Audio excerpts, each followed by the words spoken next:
Assalamu alaikum fellows. I hope you must be doing good. I am Haider Maksi and आज की इस video में हम डिस्कस करने जा रहे हैं आर्टिकल 22 ऑफ कानून शहादत ऑर्डर। आर्टिकल 22 में 7 इंपॉर्टेंट फैक्ट्स की बात की है। इनमें से हर एक फैक्ट को हम डिटेल में डिस्कस करेंगे एग्जांपल्स एंड इलस्ट्रेशंस के साथ। All you have to do is to be patient and watch video till end. आपके जितने भी डाउट्स हैं आर्टिकल 22 के रिगार्डिंग तमाम के तमाम क्लियर हो जाएंगे इंशाल्लाह। इसके अलावा अगर आप हमारी बाकी वीडियोस देखना चाहते हैं कानून शहादत ऑर्डर लेक्चर सीरीज़ के हवाले से, तो आपको इस वीडियो के डिस्क्रिप्शन में एक प्लेलिस्ट की लिंक मिल जाएगी जिस पे आप क्लिक करके इन तमाम वीडियोस को आसानी के साथ एक्सेस कर सकते हैं। So fellows, this is article 22 and as I have already stated कि आर्टिकल 22 में 7 इंपॉर्टेंट फैक्ट्स की बात की है एंड इस आर्टिकल में ये बताया जा रहा है कि ये 7 इंपॉर्टेंट फैक्ट्स रिलीवेंट होंगे। आर्टिकल 22 को आसानी से समझने के लिए इट्स नेसेसरी कि हम इसे पार्ट्स में ब्रेक करके पढ़ें। यहाँ पे 7 इंपॉर्टेंट फैक्ट्स हैं तो इसे 7 पार्ट्स में ब्रेक करें एंड हर एक फैक्ट को एक नंबर अलॉट करें ताकि हम इसे डिटेल में समझ सकें। तो आर्टिकल 22 की स्टार्टिंग में बताया जा रहा है कि वो तमाम फैक्ट्स जो कि फैक्ट एंड इशू या रिलीवेंट फैक्ट को बयान करने के लिए ज़रूरी हों तो ऐसे फैक्ट्स रिलीवेंट होंगे। यानी किसी भी केस में अगर कोई ऐसा फैक्ट है जो कि फैक्ट एंड इशू या रिलीवेंट फैक्ट को एक्सप्लेन करके बता रहा है तो वो फैक्ट रिलीवेंट कहलाएगा। सेम चीज़ को एक आसान एग्जांपल से समझने की कोशिश करते हैं। लेट्स से जेड अपनी वाइफ एक्स पे नाइफ से अटैक करके उसका कत्ल कर देता है। जिस वक्त जेड एक्स पे अटैक कर रहा था चाकू से, वहाँ पे डब्ल्यू भी मौजूद था। डब्ल्यू कौन है? इन दोनों का 12 साल बच्चा। डब्ल्यू ने जैसे ये सब कुछ देखा तो डब्ल्यू रोने लगा और चिल्लाने लगा, ज़ोर ज़ोर से ये कहने लगा कि उसका जो बाप है वो उसकी माँ को मार रहा है। फिर होता यह है कि जो नेबर्स हैं वो बच्चे के चिल्लाने की आवाज़ पे वहाँ पे जेड के घर के अंदर आ जाते हैं एंड वो ये देखते हैं कि जेड के हाथ में एक नाइफ़ है, ब्लड स्टेन नाइफ, एंड जो एक्स की बॉडी है उससे ब्लीडिंग हो रही है। इस केस में फैक्ट एंड इशू ये है कि क्या जेड ने एक्स का कत्ल किया है या नहीं। तो यहाँ पे नेबर्स की गवाही से ये साबित होता है कि जेड ने एक्स का कत्ल किया है। लेकिन इसी सेम केस में एक सवाल ये भी उठता है कि नेबर्स जेड के घर में आए क्यों। तो जब ये सवाल विटनेसेस से अदालत में पूछा जाएगा कि आपका जेड के घर में आना कैसे हुआ, तो वो एक फैक्ट कहेंगे कि हमने मुसलसल बच्चे की चीखने की आवाज़ें सुनी और वो बच्चा बार बार ये कह रहा था कि उसका बाप उसकी माँ को मार रहा है। तो ये सुनकर हम वहाँ पे गए। Now here you can understand, ये जो फैक्ट है, fact as to statements of kid, ये एक्सप्लेन कर रहा है प्रेजेंस ऑफ नेबर को कि वो लोग वहाँ पे क्यों गए। इस चीज़ को एक्सप्लेन कर रहा है ये फैक्ट, इसीलिए ये फैक्ट रिलीवेंट होगा अंडर आर्टिकल 22। साथ में ये जो स्टेटमेंट है कि बच्चा ये बोल रहा था बार बार कि उसका बाप उसकी माँ को मार रहा है, ये मर्डर को भी एक्सप्लेन कर रहा है। तो इस लिहाज से भी ये स्टेटमेंट, ये फैक्ट रिलीवेंट है। अभी हमने fact is to explanation of relevant fact और फैक्ट एंड इशू को हमने क्रिमिनल केसेस के एग्जांपल से समझा। Now let's try to understand it from the civil perspective via illustration D. Illustration D में एक ऐसे केस की बात की जा रही है जिसमें फैक्ट एंड इशू ये है कि क्या पर्सन बी ने ए के एम्प्लॉय सी को ए की नौकरी छोड़ने के लिए उकसाया कि नहीं। यह है फैक्ट एंड इशू।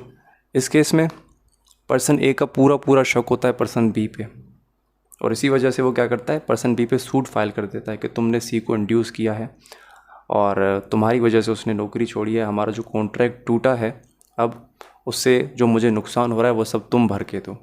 अपने केस को स्ट्रॉन्ग बनाने के लिए पर्सन ए फैक्ट कहता है कि जिस वक्त सी नौकरी छोड़कर जा रहा था तो वो ये बात कह गया कि मैं नौकरी सिर्फ इस वजह से छोड़ रहा हूँ क्योंकि जो पर्सन बी है उसने मुझे तुमसे ज़्यादा बेहतर ऑफ़र दी है। इस फैक्ट से साफ साफ ये ज़ाहिर होता है कि जो पर्सन बी है उसी ने सी को नौकरी छोड़ने के लिए उकसाया है। तो क्या हम कह सकते हैं कि इस फैक्ट एंड इशू को ये फैक्ट एक्सप्लेन कर रहा है? जी बिल्कुल, ये फैक्ट एंड इशू को एक्सप्लेन कर रहा है और इसी वजह से हम कह सकते हैं कि ये फैक्ट रिलीवेंट है under article 22। If you talk about illustration F, तो इलस्ट्रेशन एफ भी जो है वो फैक्ट नंबर 1 से रिलीवेंट है जिस तरह से इलस्ट्रेशन डी है। अभी हमने इलस्ट्रेशन डी को एक्सप्लेन कर लिया and I am giving you this task कि आप इलस्ट्रेशन एफ को कमेंट सेक्शन में एक्सप्लेन करें and I will check it myself कि आपने सही एक्सप्लेन किया है या नहीं। Now let's move to second fact जिसका जिक्र किया गया है आर्टिकल 22 में। तो आर्टिकल 22 में बताया जा रहा है कि वो तमाम फैक्ट्स भी रिलीवेंट होंगे जो कि फैक्ट एंड इशू या रिलीवेंट फैक्ट को इंट्रोड्यूस करने के लिए ज़रूरी होंगे।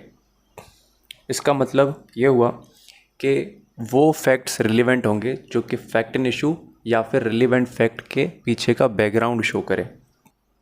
इन अदर वर्ड्स हम इस तरह से कह सकते हैं कि ऐसे फैक्ट्स जो कि ये शो करें कि किसी चीज़ की शुरुआत किस तरह से हुई, तो वो फैक्ट रिलीवेंट होंगे। यानी फैक्ट एंड इशू या रिलीवेंट फैक्ट की शुरुआत किस तरह से हुई, अगर कोई फैक्ट ये शो करता है तो वो रिलीवेंट होगा। इस फैक्ट को एक आसान एग्जांपल से समझने की कोशिश करते हैं।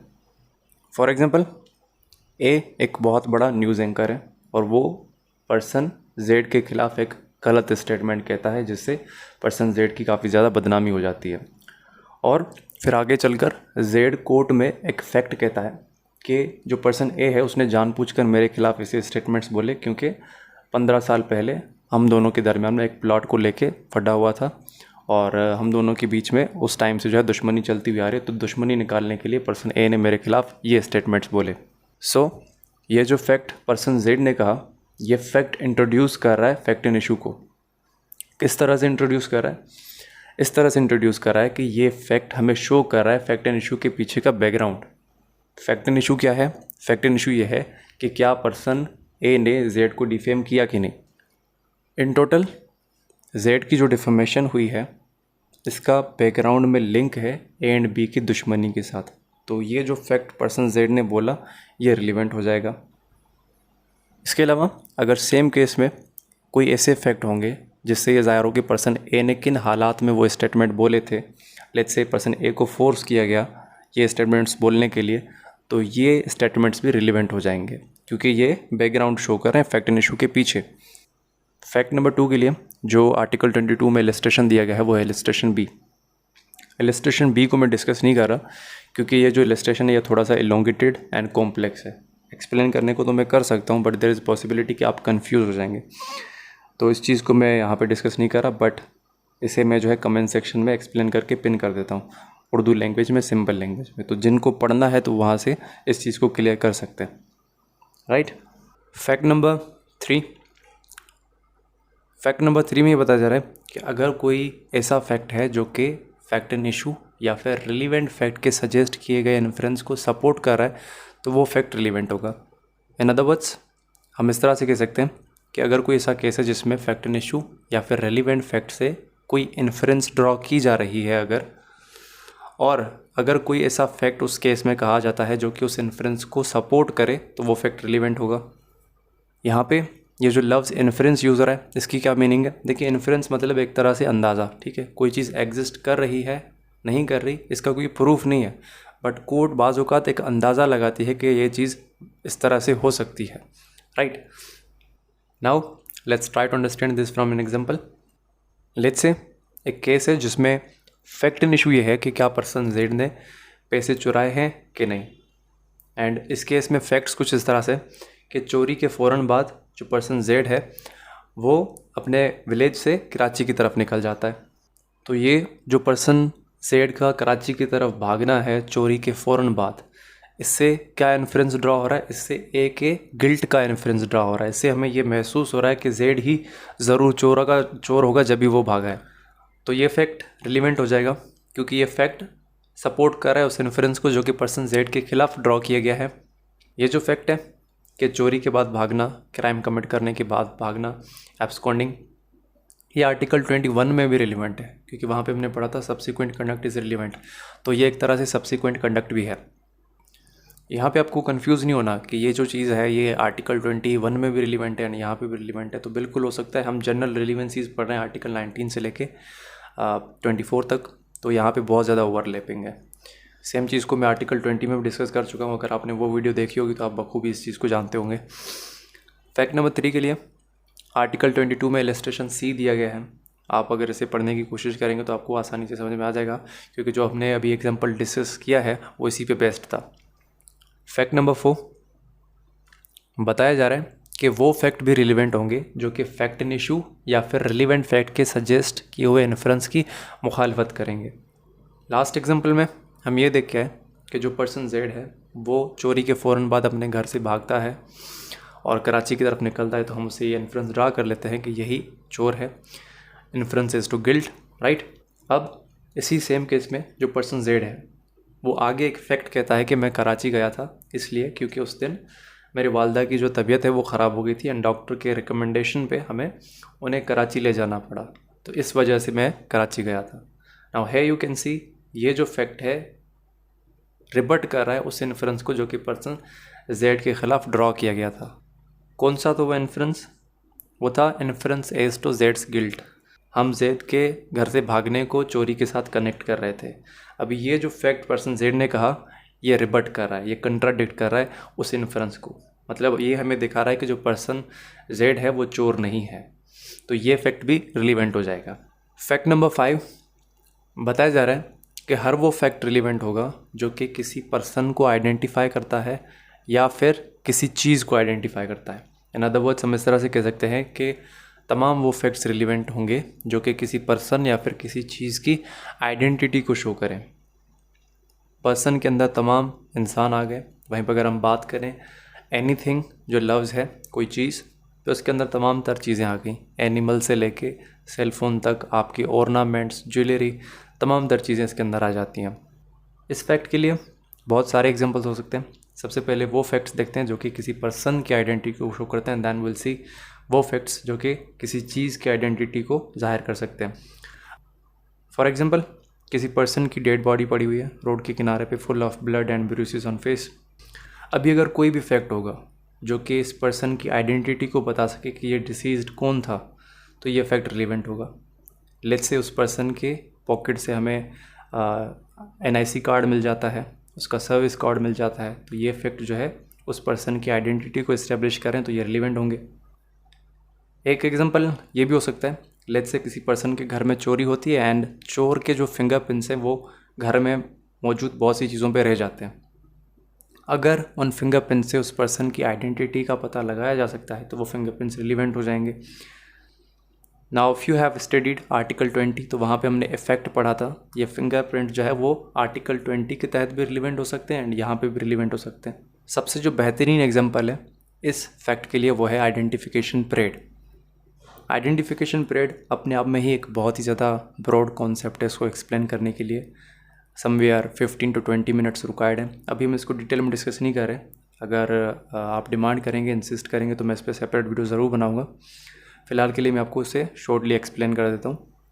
देखिए, आइडेंटिफिकेशन परेड नॉर्मली इस तरह के केसेस में करवाया जाता है जहाँ पे अक्यूज़्ड नामालूम अफराद होता है, यानी विक्टिम अक्यूज़्ड को नहीं पहचानता, विक्टिम ने सिर्फ अक्यूज़्ड का चेहरा देखा होता है। तो होता यह है आइडेंटिफिकेशन परेड में विक्टिम को बुलाया जाता है, विक्टिम भी हो सकता है, विटनेस भी हो सकता है। विक्टिम को बुलाया जाता है एंड उसके सामने 10 लोग खड़े किए जाते हैं, उनमें से एक होता है अक्यूज़्ड एंड विक्टिम से ये बोला जाता है कि पहचानो इनमें से कौन सा पर्सन ऑफेंडर है जिसने तुम्हारे साथ ये रॉन्ग कमिट किया। तो फिर अगर वो पर्सन आइडेंटिफाई कर लेता है तो जिस पर्सन को उसने आइडेंटिफाई किया ये फैक्ट रिलेवेंट होगा under this particular line. Now let's talk about examples for fact as to identity of things.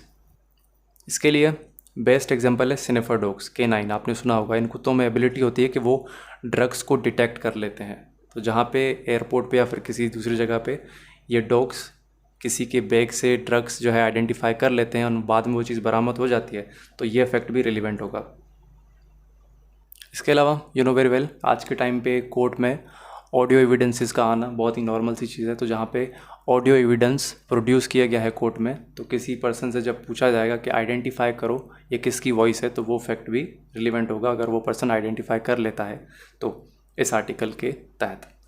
ये कुछ और भी एग्जांपल्स हैं, अगर आप पढ़ना चाहें तो पढ़ सकते हैं। फैक्ट नंबर 6 बताया जा रहा है कि अगर कोई ऐसा फैक्ट है जो कि ये शो कर रहा है कि किस टाइम या फिर किस प्लेस पे फैक्ट इन इशू या रिलेवेंट फैक्ट अकर हुए थे, तो वो फैक्ट रिलेवेंट होगा। फॉर एग्जांपल जो पोस्टमार्टम रिपोर्ट है उससे थोड़ा बहुत अंदाज़ा हो जाता है कि किसी पर्सन की डेथ जो है वो किस टाइम पे हुई थी। इसी तरह से एक एग्जांपल जो है वो प्लेस के लिए देखते हैं। लेट्स से एक फैक्ट्री है, फैक्ट्री के बाहर से हमें एक पर्सन की लाश मिलती है। फैक्ट्री में बहुत सारे रूम्स हैं, कंपार्टमेंट्स हैं, उनमें से एक रूम है रूम नंबर 35। रूम नंबर 35 से हमें जो है ब्लड स्टेन्स मिलते हैं, स्ट्रगल के मार्क्स मिलते हैं। तो इन चीज़ों से ये ज़ाहिर हो रहा है, इन फैक्ट से ये ज़ाहिर हो रहा है कि जो पर्सन, डिसीज पर्सन की डेथ हुई है वो ज़रूर इसी रूम में हुई है। तो ये फैक्ट रिलीवेंट हो जाएगा। फैक्ट नंबर 7 बताया जा रहा है तमाम वो फैक्ट्स रिलीवेंट होंगे जो कि ये शो कर पाएँ कि पार्टीज़ के दरमियान में ऐसा कौन सा रिलेशन था जिसकी वजह से ट्रांजैक्शन एंड डिस्प्यूट अराइज हुआ। इसके लिए जो बेस्ट एग्जांपल है वो है फैक्ट एस्ट्रोनिकानामा, बेस्ट सोर्स है जिससे दो पार्टीज़ के रिलेशन का पता लगाया जा सकता है जहाँ कहीं भी उनका रिलेशन डिस्प्यूट में आता है। जो फोटोग्राफ्स लिए गए होते हैं शादी के टाइम पे वो भी टू सम एक्सटेंट असिस्ट कर सकते हैं, या फिर जो विटनेसेस होते हैं उनके ज़ुबानी अगर कोई बात पता चलती है तो वो भी रिलीवेंट होंगे।